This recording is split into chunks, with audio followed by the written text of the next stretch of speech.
everyone. If you're following along with us for the Play Your Way to Christmas, you should be getting close to day 12, which all of the activities will center around the Polar Express. So today I'm going to read that book to you. There is a shorter version of this book on a different video, so if you have really young kids, you might want to check that one out instead.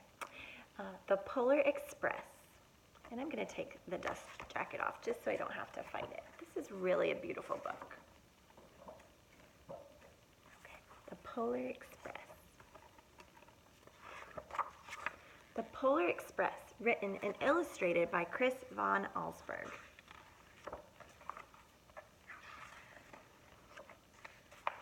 On Christmas Eve, many years ago, I lay quietly in my bed. I did not rustle the sheets. I breathed slowly and silently.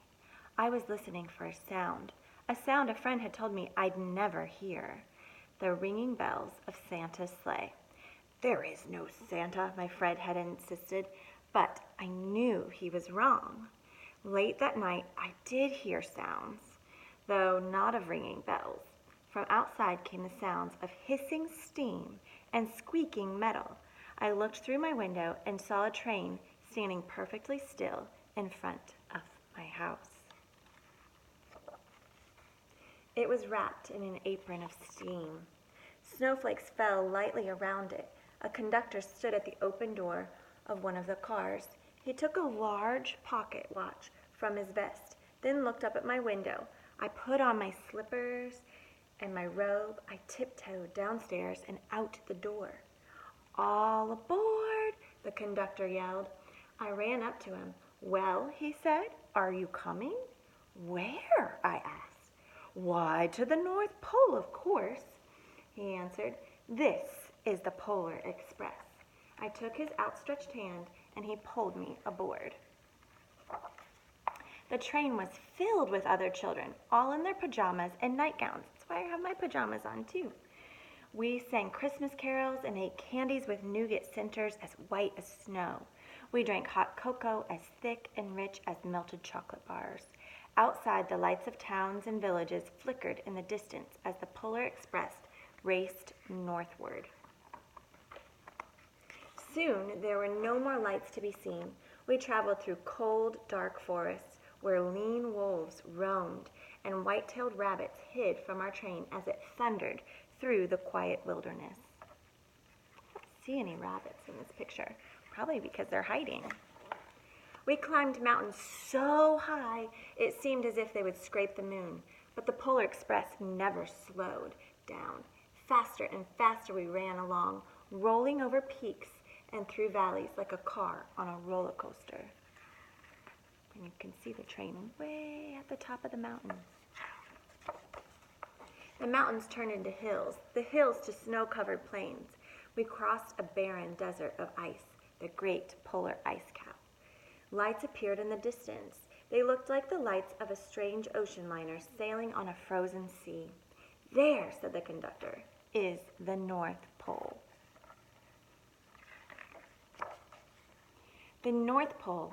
It was a huge city standing alone at the top of the world, filled with factories where every Christmas toy was made. At first, we saw no elves. They are gathering at the center of the city, the conductor told us. That is where Santa will give the first gift of Christmas. Who receives the first gift? We all asked. The conductor answered, he will choose one of you. Look, shouted one of the children, the elves. Outside, we saw hundreds of elves, and if you look, you see them all. Those are all the elves lining in the street. As our train drew closer to the center of the North Pole, we slowed to a crawl. So crowded were the streets with Santa's helpers. When the Polar Express could go no farther, we stopped and the conductor led us outside. We pressed through the crowd to the edge of a large open circle. In front of us stood Santa's sleigh. The reindeer were excited.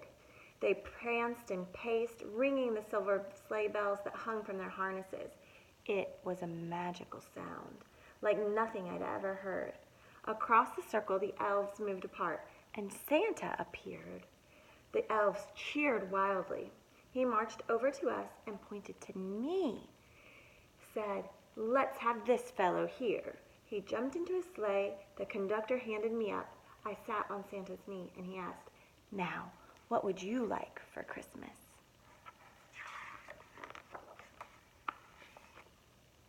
I knew that I could have any gift I could imagine, but the thing I wanted most for Christmas was not inside Santa's giant bag.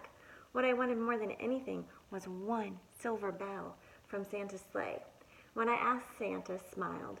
Then he gave me a hug and told an elf to cut a bell from a reindeer's harness. The elf tossed it up to Santa. He stood holding the bell high above him and called out, "The first gift of Christmas." A clock struck midnight, and the elves roared their approval. Santa handed the bell to me, and I put it in my bathrobe pocket. The conductor helped me down from the sleigh. Santa shouted out the reindeers' names and cracked his whip. The team charged forward and climbed into the air. Santa circled once above us, then disappeared in the cold, dark polar sky. You see all the people standing down here? As soon as we were back inside the Polar Express, the other children asked to see the bell. Oh no, look at him. I reached into my pocket, but the only thing I felt was a hole. I had lost the silver bell from Santa Claus's sleigh. "Let's hurry outside and look for it," the other children said, but the train gave a sudden lurch and started moving. We were on our way home. It broke my heart to lose that bell. When the train reached my house, I sadly left the other children. I stood at my doorway and waved. The conductor said something from the moving train, but I couldn't hear him.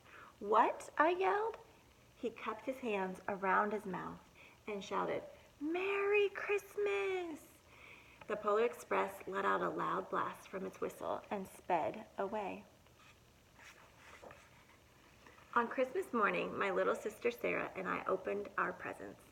When it looked as if everything had been unwrapped, Sarah found one last small box with my name on it.